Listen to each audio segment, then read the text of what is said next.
В эфире информационный выпуск Амшейкшара. Здравствуйте.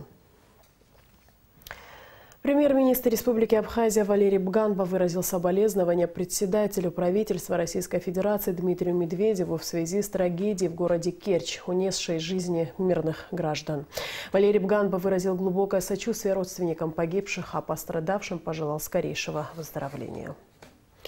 Пострадавшим и семьям жертв происшествия правительство Республики Абхазия готово обеспечить пребывание в государственных курортно-туристических объектах страны в качестве эффективного метода психологической реабилитации людей, оказавшихся в стрессовой ситуации. Об этом, в частности, говорится в письме премьер-министра Абхазии Валерия Бганба главе Республики Крым, председателю Совета министров Крыма Сергею Аксенову. Эта трагедия стала потрясением не только для крымчан, но и для всего мирового сообщества, отмечается в частности в письме Валерия Бганба. Народ Абхазии скорбит вместе с Россией. Простые люди говорят слова сочувствия крымчанам и поддерживают их в эти трагические дни. Это вообще трагедия. Трагедия для всех. Особенно, когда это касается детей. Это страшно просто. Просто страшно. Это все, что я могу сказать. Что там произошло, никому не желаю, моя дорогая. Это страшная вещь. Слова сочувствия близким, всем, кто потерял своих родных. Это ужасная трагедия. И мне кажется, здесь есть какое-то влияние западное. Потому что в основном вот такие вот такого рода теракты происходят в Америке очень часто. И, может быть, молодой человек просто насмотрелся, решил выставить себя героем. Зачем? Что хотел доказать, непонятно совершенно. Ну и сам погиб тоже. Это печально. Это не человеческий подход.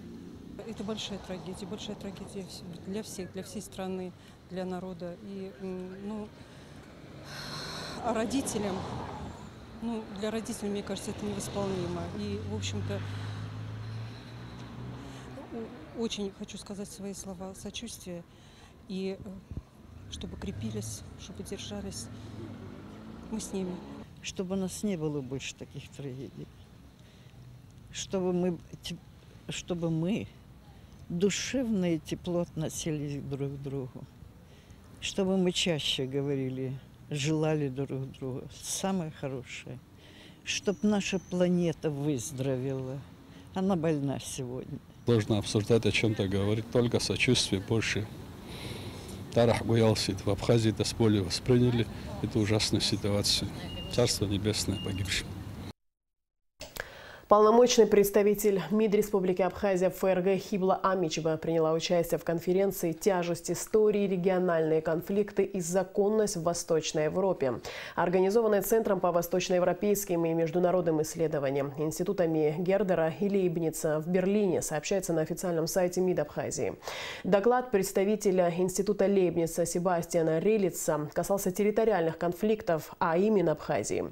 Хибла Амичева внесла уточнения по теме Абхазии. В вопросе истории становления абхазской государственности обозначила проблемы международной изоляции республики и дала информацию о сложностях, с которыми сталкиваются стороны-участницы женевских дискуссий.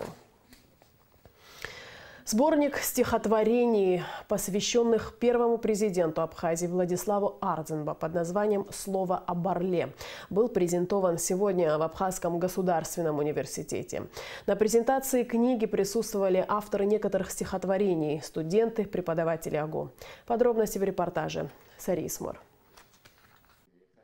В сборник «Слово об орле» вошло около 40 стихотворений не только известных абхазских поэтов, но и произведения молодых авторов. Все они посвящены первому президенту Абхазии Владиславу Ардзинба.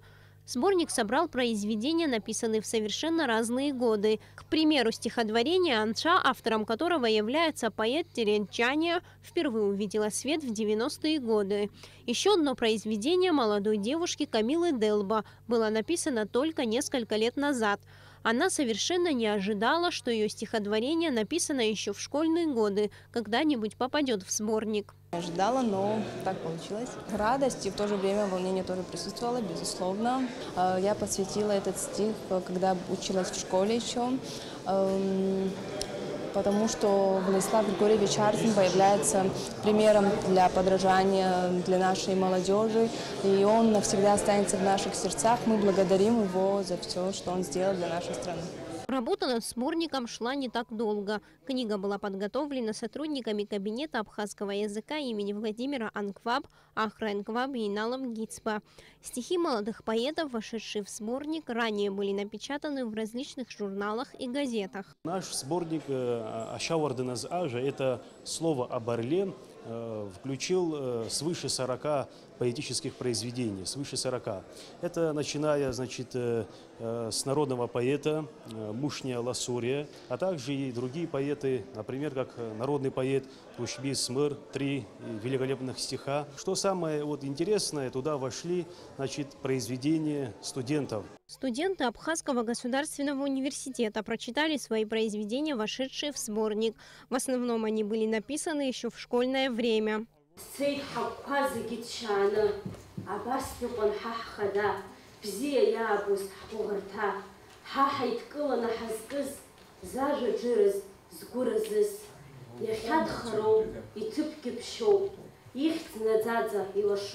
Часть стихов из сборника была написана авторами уже после смерти Владислава Григорьевича Арзенба.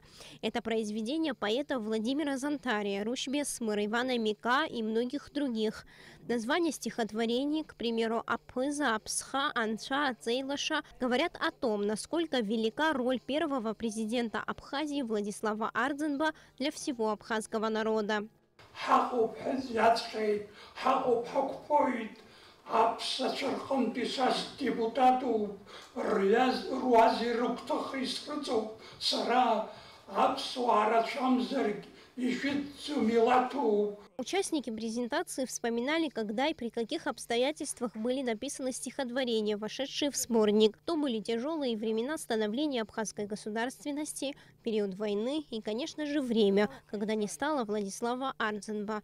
Царь Смыр, Ильдар Дамиров, Абхазское телевидение.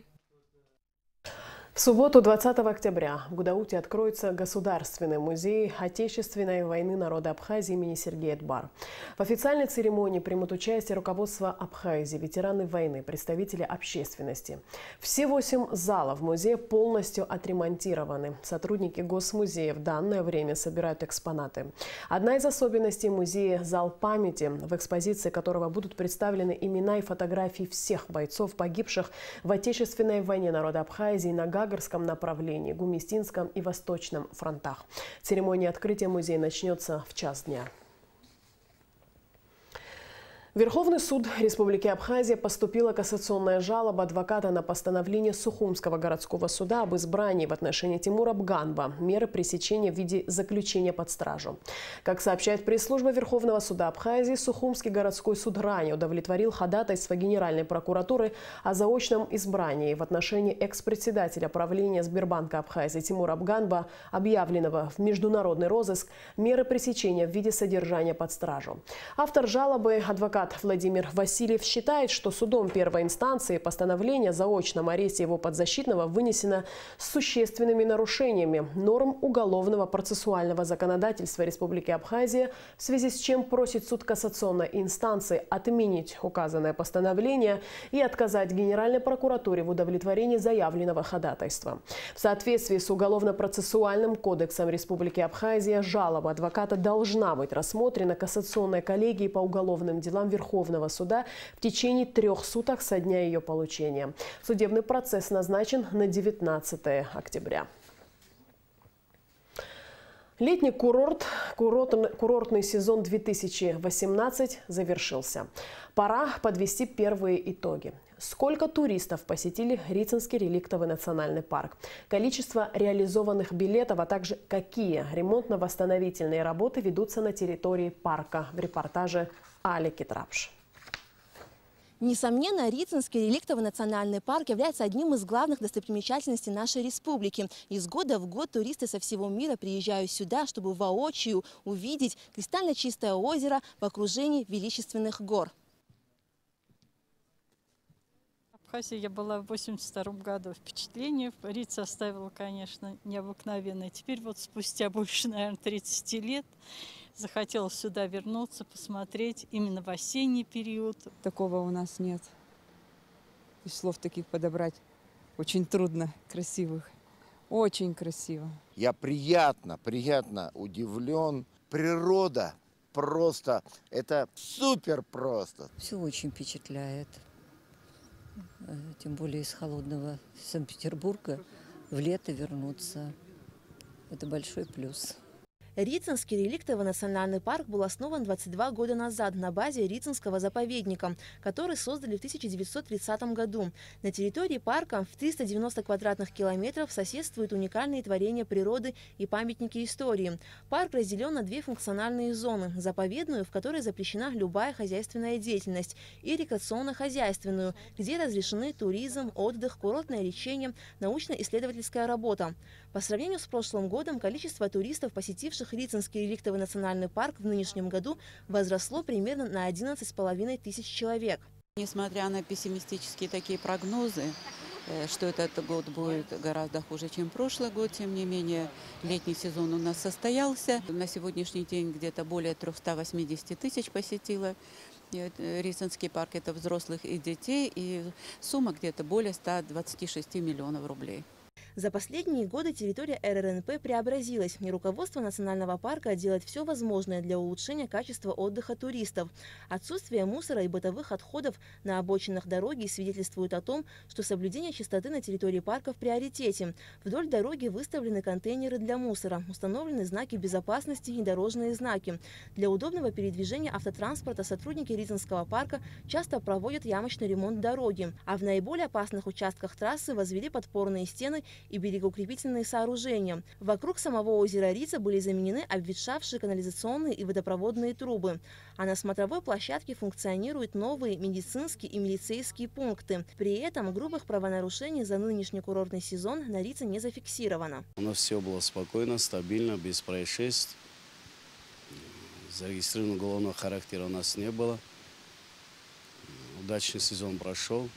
И мы старались, чтобы было все стабильно и без происшествий, конечно. Руководство тоже с нами работает, ежедневно поднимаются с проверками. На территории национального парка, безусловно, основными объектами посещения туристов являются озеро Рица, Голубое озеро, горные водопады Ауатхара, перевал Пыв, озеро Мзым. Но в этом году открыт еще один маршрут, который не менее интересен – путь к дольменам 3-го и 2-го тысячелетия до нашей эры. Вот в этом году дорогу мы подсыпали, укрепили на Куш-Бояшинском направлении к дольменам 3-го тысячелетия до нашей эры. Также этот маршрут. И понимаете, благодаря вот этих новых маршрутов интерес к Рицинскому парку не угасает. На территории Рицинского реликтового национального парка расположено немало кафе, ресторанов и домов отдыха. Все они выдержаны в едином национальном стиле. По словам директора парка Риты Лолу, с незаконным строительством здесь проблем нет. За последние годы даже случаи незаконной охоты в парке заметно сократились. Сказать, что с браконьерством, знаете, на 100% мы смогли справиться, это не совсем правильно. Но, тем не менее, такие большие сдвиги есть. У нас Рицинский весь национальный парк поделен по секторам на лесничество. И в каждом лесничестве у нас есть дом лесника, где все необходимо есть, чтобы нести, как вам сказать, круглосуточное дежурство. И вот поэтому более-менее этот вопрос у нас решен. В этом году руководство Рицинского парка планирует обновить пансионат Ауатхара, который пользуется большой популярностью у туристов и местных жителей. Заболоченная территория пансионата будет осушена, а на месте старых обветшавших коттеджей построят современные, благоустроенные. Алика Трапш, Давид Хашик, Абхазское телевидение. И в конце выпуска прогноз погоды. По сообщению Гидромедцентра, завтра в Абхазии ожидается небольшая облачность без осадков. Температура воздуха ночью плюс 12-17, днем 22-27 тепла. Температура морской воды плюс 22.